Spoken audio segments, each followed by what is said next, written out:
अकोल्यात गढूळ पाण्याची बाटली घेऊन नगरसेवकांचा सभागृहात यल्गार, प्रशासनाला आंदोलनाचा इशारा। अकोला शहरातील शिवनी मलकापूर परिसरात नागरिकांना गढूळ आणि घाणेरडे पिण्याचे पाणी मिळत असल्याचा मुद्दा आज महानगरपालिकेच्या सभागृहात चांगलाच गाजला असून वंचित बहुजन आघाडीचे नगरसेवक पराग गवई यांनी प्रशासनाविरोधात अनोखे आंदोलन करत अधिकाऱ्यांना गढूळ पाण्याची बाटली आणि गुलाबाचे फूल देण्याचा प्रयत्न केला। महानगरपालिकेच्या हद्दीतील शिवनी मलकापूर परिसरातील नागरिकांना अनेक दिवसांपासून गढूळ आणि दूषित पाणीपुरवठा होत असल्याची तक्रार आहे।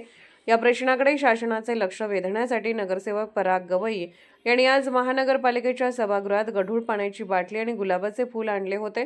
तर जलसंपदा विभागाच्या अधिकाऱ्यांना हे पाणी दाखवून पिण्यासाठी देण्याचा त्यांचा प्रयत्न होता, मात्र संबंधित अधिकारी उपस्थित नसल्याने त्यांनी ही बाटली आयुक्तांना देण्याचा प्रयत्न केला, मात्र आयुक्तांनी ती स्वीकारण्यास नकार दिल्याचा आरोप गवई यांनी केला। तर यावेळी संतप्त झालेल्या पराग गवई यांनी प्रशासनाला इशारा देत शिवनी मलकापूर परिसरातील पाणी पुरवठ्याची समस्या तातडीने सोडवली नाही तर प्रभागातील नागरिकांना घेऊन महापालिका सभागृहात आंदोलन छेडण्यात येईल असा इशारा दिला आहे। हर्षदा सोनोने, अकोला।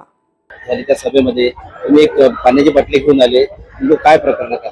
मागच्या सभेमध्ये आदरणीय डोईबोळ साहेबांनी सांगितलं होतं की अकोला शहराला स्वच्छ पाणी पुरवठा होते, पिण्याचं युक्त पाणी आहे। तर माझी आज सभागृहाला हे पाणी आणलेलं आहे, हे किती गढूळ आहे हे तुम्ही पाहू शकता।